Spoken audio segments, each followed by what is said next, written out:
আসসালামু আলাইকুম। কানিজ ফাতেমা লোপা স্বাগত জানাচ্ছি এনটিভির সকালের খবরে। ক্রাউন সিমেন্ট শিরোনাম দেখছিলেন, এবারে নিয়ে যাচ্ছি পুরো খবরে। বিভিন্ন সরকারি সংস্থার স্থায়ী আমানতের মেয়াদ শেষ হওয়ার পরও পাওনা পরিশোধ করছে না বিভিন্ন বাণিজ্যিক ব্যাংক।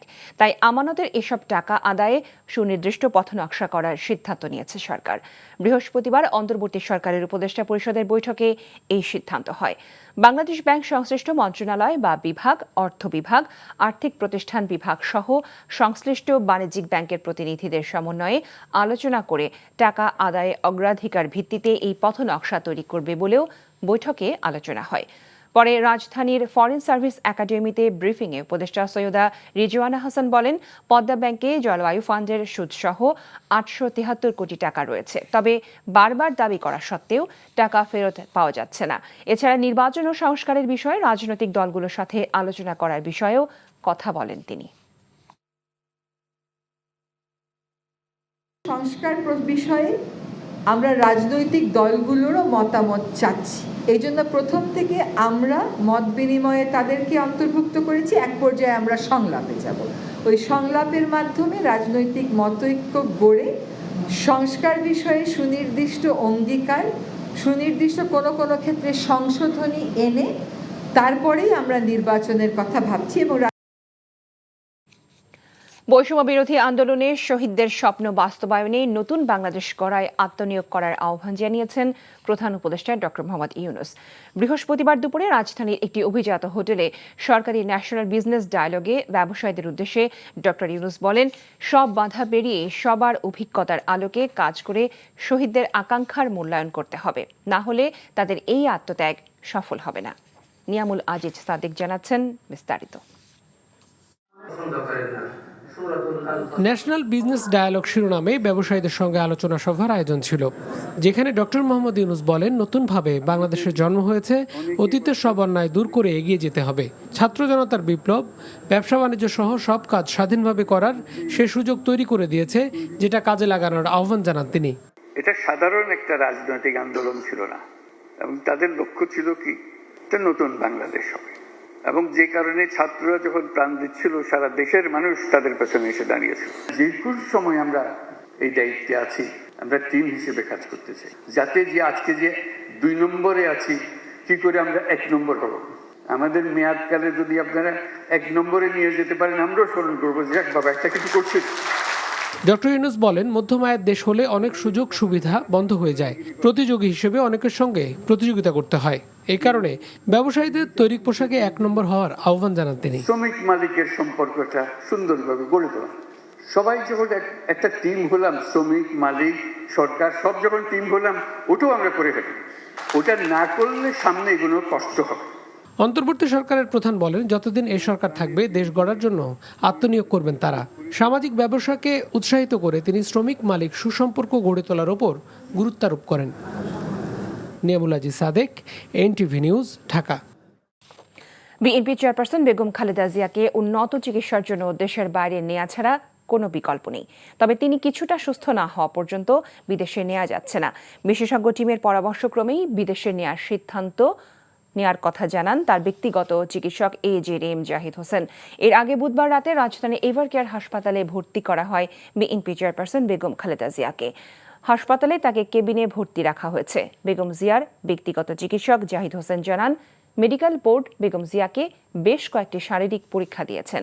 পরীক্ষা নিরীক্ষা শেষে রিপোর্ট পর্যালোচনা করে মেডিকেল বোর্ড পরবর্তী সিদ্ধান্ত নেবে।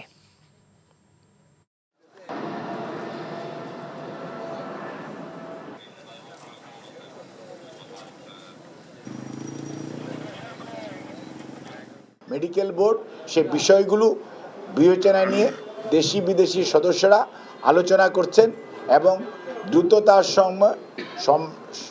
দ্রুততম সময়ের মধ্যে শারীরিকভাবে উনি একটু সুস্থ হলেই ওনাকে যত দ্রুত বাইরে নেওয়ার যে চেষ্টা, একটা উন্নত সেন্টারে ফলো আপের জন্য। কারণ ওনার এমন কিছু রোগের সৃষ্টি হয়েছে যেগুলি সত্যিকার অর্থে বাইরের আধুনিক সেন্টারে নিয়ে দেখানো ছাড়া এবং তাদের ওপিনিয়ন নেওয়া ছাড়া আর কোনো জ্ঞাতন্তর নাই। যে পেশারই হোক না কেন গণহত্যায় উস্কানিদাতাদের বিচার করা হবে জানিয়ে তথ্য ও সম্প্রচার উপদেষ্টা নাহিদ ইসলাম বলেছেন, স্বাস্থ্য অধিদপ্তরের কাছ থেকে হতাহতদের পূর্ণাঙ্গ তালিকা না পাওয়ায় গণঅভ্যুত্থানে শহীদদের স্মরণসভা 14 সেপ্টেম্বর হচ্ছে না। বৃহস্পতিবার বিকেলে সচিবালয়ে সংবাদ সম্মেলনে এসব জানান নাহিদ ইসলাম। রিপোর্ট করছেন রুকনউদ্দিন। অন্তর্বর্তী সরকারের 1 মাস মেয়াদে তথ্য ও সম্প্রচার মন্ত্রণালয়ের কার্যক্রমের অগ্রগতি জানাতে আয়োজন করা হয় এই সংবাদ সম্মেলন। মন্ত্রণালয়ের যেসব প্রকল্পে দুর্নীতির অভিযোগ ছিল তা পর্যালোচনা করে প্রতিবেদন দিতে বলা হয়েছে বলে জানান তথ্য উপদেষ্টা। ঊর্ধ্বতন বিভিন্ন কর্মকর্তা যাদের বিরুদ্ধে অভিযোগ রয়েছে অদক্ষতা বা দুর্নীতি বা ফ্যাসিবাদী সরকারকে সহায়তা, তাদেরকে অন্যত্র পদায়ন করা হয়েছে এবং তদন্ত করা হচ্ছে।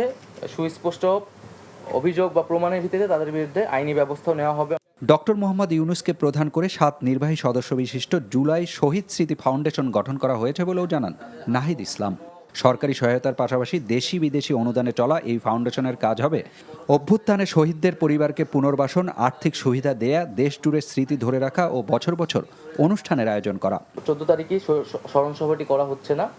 মূলত তালিকাটি আরও চূড়ান্ত হলে এই তালিকার উপর ভিত্তি করে আমরা শহীদদের স্মরণসভাটি আয়োজন করব এবং 728 জনের শহীদের একটা তালিকা এসেছে স্বাস্থ্য মন্ত্রণালয় কর্তৃক আজকে পর্যন্ত। 20,263 জন হচ্ছে আহত। এখানে 5 কোটি টাকা বলা হয়েছে যে এটার জন্য অনুমোদন দেওয়া হয়েছে। নট যে 5 কোটি টাকাই খরচ হবে এই প্রোগ্রামে, 5 কোটি টাকার মধ্যে খরচ করতে বলা হয়েছে এবং এখানে এই অনুষ্ঠানে খরচটা আরও অনেক কমের মধ্যেই হবে। এ সময় সাংবাদিকরা জানতে চান অন্তর্বর্তী সরকারের 1 মাসে প্রশাসনিক কার্যক্রমের শৃঙ্খলা প্রসঙ্গে। বিভিন্ন জায়গা থেকে অসহযোগিতা পাচ্ছি, এটা আমরা অস্বীকার করব না। প্রশাসন আমরা ঢেলে সাজাচ্ছি এবং আমরা আশা করি যে খুব দ্রুত সময়ের মধ্যে যে প্রশাসনের যে স্থবিরতাটা সেটি আসলে কেটে যাবে। সাংবাদিকদের প্রশ্ন ছিল দেশ জুড়ে সাংবাদিক সহ বিভিন্ন পেশাজীবীদের বিরুদ্ধে ঢালাও মামলার বিষয়ে। জনগণের জায়গা থেকে বা উদ্দেশ্য প্রণোদিতভাবেও বিভিন্ন জায়গায় আসলে মামলা করা হচ্ছে। এই গণহত্যার সাথে যারা জড়িত, গণহত্যাকে নানাভাবে বৈধতা দিয়েছে, উস্কানি দিয়েছে, তাদেরকে এই বিচারের আওতায় আনা হবে। সেটা সাংবাদিকই হোক, আইনজীবী হোক, রাজনৈতিক দলের কর্মী হোক, পুলিশ হোক, প্রশাসন হোক, যে কেউ। সুস্পষ্ট প্রমাণ এবং অভিযোগের ভিত্তিতেই তাকে যাতে অভিযুক্ত করে মামলা নেওয়া হয় এই বিষয়ে নির্দেশনা দেওয়া হয়েছে। স্বাধীন গণমাধ্যম কমিশন গঠন ও পুলিশের সংস্কার কাজ চলছে বলেও জানান নাহিদ ইসলাম। রুকনউদ্দিন, NTV news, Dhaka. অন্তর্বর্তীকালে সরকার দ্রুত সংস্কার কাজ শেষ করে নির্বাচন আয়োজন করবে বলে প্রত্যাশা ব্যক্ত করেছেন বিএনপি মহাসচিব মির্জা ফখরুল ইসলাম আলমগীর। বৃহস্পতিবার নয়াপল্টনে সংবাদ সম্মেলনে এ কথা বলেন তিনি। ছাত্র জনতার গণঅভ্যুত্থানের সুফল নস্যাৎ করতে ষড়যন্ত্র ও অপপ্রচার চলছে বলে তিনি অভিযোগ করেছেন। ইমরুল হাসানের রিপোর্ট। সাংবিধানিক প্রতিষ্ঠানগুলোর সংস্কারে 6টি কমিশন গঠন করেছে অন্তর্বর্তীকালীন সরকার। বৃহস্পতিবার এই বিষয়ে প্রতিক্রিয়া মির্জা ফখরুল ইসলাম আলমগীর বলেন, সরকারকে সময় দিতে চায় বিএনপি, তবে জন আকাঙ্ক্ষাকে গুরুত্ব দিয়ে সরকার দ্রুত সংস্কার কাজ শেষ করবে বলে আশা প্রকাশ করেন তিনি। মোটামুটিভাবে তার যে একটা ভিশন এই ইন্টারিম সরকারের, সেই ভিশনটার কথা মোটামুটি মোটা দাগে তিনি তুলে ধরেছেন। এখানে আমি মনে করি যে আমরা সংস্কারের কথা সবাই বলেছি, সংস্কার প্রয়োজন সেটা আমরা বলেছি, কারণ গণতন্ত্রকে একেবারে ধ্বংস করে ফেলেছিল এবং সেই ক্ষেত্রে অতি দ্রুত যেন এই সংস্কারের কাজগুলো শেষ করা হয়। মূল যে বিষয়টা রয়েছে এই গণতন্ত্রের জন্যে জনগণের প্রতিনিধিদের শাসন, তাদের পরিচালনা, তাদের শাসন, জনগণের নির্বাচিত পার্লামেন্ট দিয়ে দেশ চলবে, সেই বিষয়টা যেন আপনার অবশ্যই দ্রুততার সঙ্গে আপনার সমাপ্ত হয়, সেটাই আমাদের প্রত্যাশা থাকবে। আমরা আশা করি যে তারা যথাশীঘ্র সম্ভব স্বল্প সময়ের মধ্যে আপনার তাদের এই কাজগুলো শেষ করে তারা নির্বাচনের দিকে যাবেন। 15 সেপ্টেম্বরের গণতন্ত্র দিবসের সমাবেশের প্রস্তুতি সভার পর সংবাদ সম্মেলনে বিএনপির মহাসচিব বলেন, গণ অভ্যুত্থানের সাফল্য নস্যাৎ করার চক্রান্ত করছে পতিত স্বৈরাচার। পতিত ফ্যাসিবাদ হাসিনা বিদেশে, ভারতবর্ষে আশ্রয় নিয়েছেন এবং সেখান থেকে যে অপপ্রচার চালানো হচ্ছে আপনার এই বাংলাদেশ সম্পর্কে, মানুষের সম্পর্কে, এই অপপ্রচারগুলো কখনোই গ্রহণযোগ্য হতে পারে না। বাংলাদেশের মানুষ এটাকে অবশ্যই তারা প্রতিবাদ করছে এবং এই ধরনের কোনো অপপ্রচারে তারা কান দেবে না, এটা আমরা বিশ্বাস করি। শিল্প খাতে অস্থিরতা তৈরির চেষ্টা চলছে মন্তব্য করে এর বিরুদ্ধে সবাইকে প্রতিরোধ গড়ে তোলার আহ্বান জানান বিএনপির মহাসচিব। Imrul Hasan, NTV news, Dhaka. ভবিষ্যতে কোনো প্রধানমন্ত্রী যাতে একচ্ছত্র ক্ষমতা ধরে রাখতে না পারে সেজন্য সংবিধানের ৭০ অনুচ্ছেদের সংশোধনী দরকার বলে মনে করেন অ্যাটর্নি জেনারেল মোহাম্মদ আসাদুজ্জামান। তিনি মনে করেন অন্তর্বর্তীকালীন সরকার বৈধ, এই সরকারের সংবিধান পুনর্লিখন সংশোধনের ক্ষমতা রয়েছে। রাষ্ট্রের সর্বোচ্চ আইন কর্মকর্তার পরামর্শ বিচার বিভাগকে নির্বাহী বিভাগের প্রভাব মুক্ত রাখতে নানা পদক্ষেপ নেওয়া প্রয়োজন। তিনি বলেন, বর্তমান সংবিধানের রাষ্ট্রপতির ক্ষমতা আনুষ্ঠানিকতা মাত্র। বিচার বিভাগকে নির্বাহী বিভাগের প্রভাব মুক্ত রাখতে অধস্তন আদালতের বিচারকদের বদলি, পদোন্নতি সহ সবকিছু বিচার বিভাগের অধীনে আনার পক্ষে মত রাষ্ট্রের এই সর্বোচ্চ আইন কর্মকর্তার। উচ্চ আদালতের বিচারক নিয়োগেও দরকার সুনির্দিষ্ট নীতিমালা। বাংলাদেশের রাষ্ট্রপতি সাংবিধানিকভাবে কতটুকু ক্ষমতাবান, এই সংবিধানে রাষ্ট্রপতির ক্ষমতাটা খুবই ন্যূনতম। কার্যত বাংলাদেশের আইন বিভাগ, শাসন বিভাগ, বিচার বিভাগ একক ব্যক্তির নিয়ন্ত্রণে চলে গিয়েছিল এই ৭০ অনুচ্ছেদের কারণে। বিপ্লবোত্তর একটি সরকারে যদি মনে করেন সেই সরকার সংবিধানকে নতুন করে ঢেলে সাজাবেন, সেখানে কাস্টমারি প্র্যাকটিসগুলো আসবে। সর্বোচ্চ নিরাপত্তা, রাজনৈতিক নেতাদের সহযোগিতা, এমন নানান পদক্ষেপ নেওয়া সত্ত্বেও স্বাভাবিক হয়নি শিল্পাঞ্চল আশুলিয়ার পরিস্থিতি। একের পর এক কারখানায় ছুটি ঘোষণা করায় অনিশ্চিত হয়ে পড়েছে তৈরি পোশাক রপ্তানি। অনির্দিষ্টকালের জন্য বন্ধ ঘোষণা সহ বিভিন্ন কারখানায় ছুটি ঘোষণায় রীতিমতো উদ্বিগ্ন পোশাক মালিকদের সংগঠন বিজিএমইএ। আরও জানাচ্ছেন জাহিদুর রহমান। বেশ কয়েকটি কারখানায় শ্রমিকদের যৌক্তিক দাবি মেনে নেবার পর বৃহস্পতিবার শুরু হয় উৎপাদন প্রক্রিয়া, কিন্তু আশেপাশের কারখানায় শ্রমিক অসন্তোষের রেশ ধরে জ্বালাও ভাঙচুর এড়াতে এদিন ছুটি ঘোষণা করা হয় ১৩৩টি কারখানায়। সব মিলিয়ে বন্ধ হয়ে যায় ২১৯টি কারখানার উৎপাদন প্রক্রিয়া। আমাদের কারখানার পরিবেশ মোটামুটি সুন্দর, সবাই সুস্থ সুন্দরভাবে কাজ করতেছি, কোনো বিশৃঙ্খলা নাই, কোনো উশৃঙ্খলা নাই, সুন্দরভাবে সবাই যার যার কর্মস্থলে আমরা কাজ করতেছি। আমাদের যে দাবিগুলো ছিল ইনশাল্লাহ কর্তৃপক্ষের কাছে আমরা উপস্থাপন করছিলাম, সেই দাবিগুলো আল্লাহর মতে সম্পূর্ণ সব কটা দাবি কোম্পানি সুন্দরভাবে গ্রহণ করছে এবং মাইনে নিচ্ছে। তৈরি পোশাক কারখানার নিরাপত্তায় যৌথ বাহিনীর সমন্বয়ে পুলিশ, আর্ম পুলিশ, শিল্প পুলিশ, র্যাব, বিজিবি ও সেনা সদস্যদের তৎপরতা, ঝুঁকিপূর্ণ বিভিন্ন কারখানার সামনে সেনাবাহিনীর সাজোয়া যান, র্যাব, পুলিশের রায়ট কার মোতায়েন, তেমন একটা হেরফের হয়নি পরিস্থিতির। সেনাবাহিনী, পুলিশ, বিজিবি, র্যাব আমরা অক্লান্ত দিন রাত অক্লান্ত পরিশ্রম করে যাচ্ছি এই পরিস্থিতি বজায় রাখার জন্য। আপনারা নিজেরাই বুঝতে পারতেছেন বা আপনারা অনেকে মত প্রকাশ করেছেন যে আসলে ফ্যাক্টরি বন্ধ রাখার মতো নৈরাজ্যকর কোনো পরিস্থিতি আসলে এদের নেই। রপ্তানি আদেশ রক্ষায় দিন দিন উদ্বেগ আর উৎকণ্ঠা বাড়ছেই শিল্প মালিকদের। এমন পরিস্থিতিতে আগামী শনিবার ফের শ্রম উপদেষ্টা সহ আইন শৃঙ্খলা রক্ষাকারী বাহিনীর সাথে বসার উদ্যোগ নিয়েছে তৈরি পোশাক শিল্পের মালিকদের সংগঠন BGMEA. Zahidur Rahman, NTV news, Ashulia, Dhaka.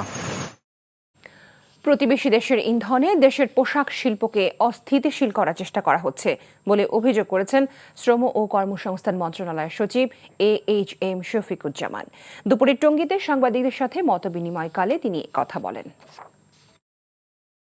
আমাদের কাছে যেগুলো গোয়েন্দা তথ্য আছে সেখানে দেশ এবং দেশের বাইরে থেকে বিভিন্ন ইন্ধন জোগানো হচ্ছে এবং সেটি আমরা এখন ডিসক্লোজ করবো না, আমাদের গোয়েন্দা রিপোর্টে তাই, এবং সেটার জন্য আমাদের ফরেন মিনিস্ট্রি, আমাদের কমার্স মিনিস্ট্রি এগুলো নিয়ে কাজ করছে।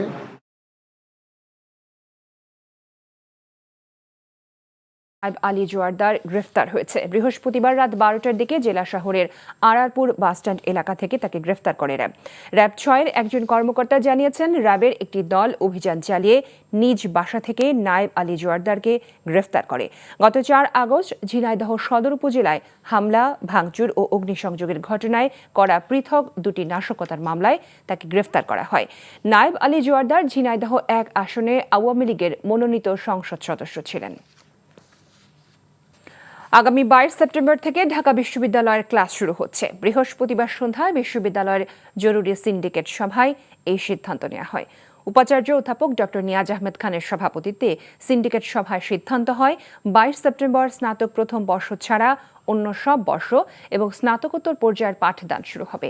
এরপর 30 সেপ্টেম্বর থেকে স্নাতক প্রথম বর্ষের পাঠদান শুরু হবে। বিশ্ববিদ্যালয়ের জনসংযোগ দপ্তর থেকে পাঠানো বিজ্ঞপ্তিতে উল্লেখ করা হয়, ছাত্র শিক্ষক সম্পর্ক উন্নয়নে বিশ্ববিদ্যালয়ের বিভিন্ন উদ্যোগ চলমান রয়েছে। উল্লেখ্য, শিক্ষা ছাত্রদের আন্দোলনের কারণে গেল 1 জুলাই থেকে বিশ্ববিদ্যালয়ে পাঠদান কার্যক্রম বন্ধ রয়েছে।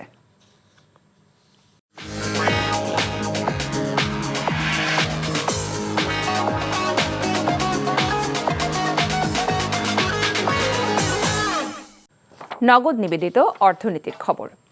ব্যাংকিং খাতের সংস্কারে গঠিত টাস্কফোর্সকে ব্যাংকারদের সাথে নিয়ে কাজ করার তাগিদ দিলেন বাংলাদেশ অ্যাসোসিয়েশন অব ব্যাংকার্সের নতুন চেয়ারম্যান আব্দুল হাই সরকার। বাংলাদেশ ব্যাংকের গভর্নরের সাথে সৌজন্য সাক্ষাৎ শেষে বৃহস্পতিবার তিনি কথা বলেন। প্রশ্নের জবাবে ব্যাংক লুটেরাদের সাথে কারোরই সম্পর্ক রাখা উচিত নয় বলে মন্তব্য করেন তিনি বলেন, আর্থিক খাতের উন্নয়নে বাংলাদেশ ব্যাংকের সাথে একসঙ্গে কাজ করবে অ্যাসোসিয়েশন অব ব্যাংকস। বিশেষ করে ব্যাংকিং খাতে শৃঙ্খলা ফেরাতে কেন্দ্রীয় ব্যাংকের নির্দেশনাগুলো সব ব্যাংক মেনে চলবে বলেও তিনি জানান। বিবিএ চেয়ারম্যান প্ল্যান পলিসি করার আগে আমরাও কিছু কথাবার্তা বলতে পারি, যে বেসিসে জানি প্ল্যান পলিসি করা হয়। কারণ এন্ড অফ দি ডে ব্যাংকের যে নিয়মই করুক না কেন, কাজটা আমাদের করতে হবে। কাজে সেখানে আমরা মিলে যা কাজ করবো, টাস্কফোর্স করুক আর যাই যেটাই করুক, সেটা আমাদের সাথে আলোচনা করতে হবে। টাস্কফোর্স তো কিছু করতে পারে না যদি আমরা আমার সাথে আলোচনা না করি। আমি বলছি যে আমাদের উই শুড বি হার্ড, আমাদের শুনতে হবে আমাদের কথা। আমরা যারা ব্যাংক পরিচালনা করি, আমরা পলিসি করে পরিচালনা তো আমরা করি, কাজে আমাদের সাথে আলাপ করে নিলে ভালো হয় আর কি। এই ছিল সকালের খবরে। এই খবরের ভিডিও সহ আপডেট জানতে ভিজিট করুন এনটিভি অনলাইন www.ntvbd.com। এছাড়াও এনটিভির জনপ্রিয় সব অনুষ্ঠান ও খবরের আপডেট জানতে ভিজিট করুন আমাদের ইউটিউব ও ভেরিফাইড ফেসবুক পেজ। সবাইকে ধন্যবাদ এতক্ষণ সাথে থাকার জন্য।